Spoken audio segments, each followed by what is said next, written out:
Most of the work I do is with authors who are starting out and who have either not felt confident enough to send their book out for submission or to put it up for self-publishing, or who have tried and haven't got anywhere and they don't know why they haven't got anywhere. So the advice I mainly give is on making a book more complete, avoiding some of the main pitfalls that all writers start off with, and generally improving your craft.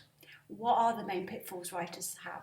It's funny, isn't it? Because we can all put words on a page, so we all think we can write something, and it's true you can, and we don't really get trained in it, and we forget that there are definitely steps that you can take. One of the main pitfalls people undergo is that they will explain everything for the reader, especially if it's a book they've been living with for a long time, so they have a lot of information in their head about it.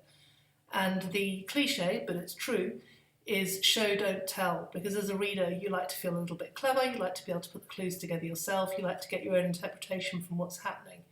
So an awful lot of what I do is telling people to cut stuff out.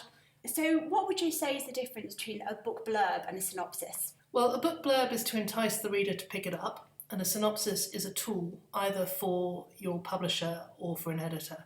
So they are quite different beasts. They both are based on the plot of your book, but one is a little enticing snippet that makes people think, ooh, yes, I like that sort of book, I'll pick it up, I want to know what happens next. And the other is literally a blueprint that just says, this is what happens in the book. And if you are writing a blurb, I think you really need to go and look at what other blurbs are being written in your genre.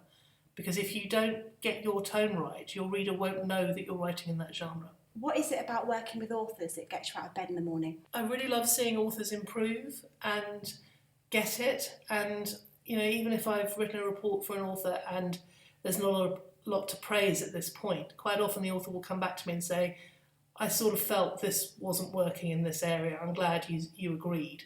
And it's seeing that author then take that information, go away, come back with a different draft. So I really love mentoring authors and working with them onwards. But even if I just do one report with an author and they come back and they say that was helpful, that does it for me. And then obviously discovering great authors is lovely, but that's rarer.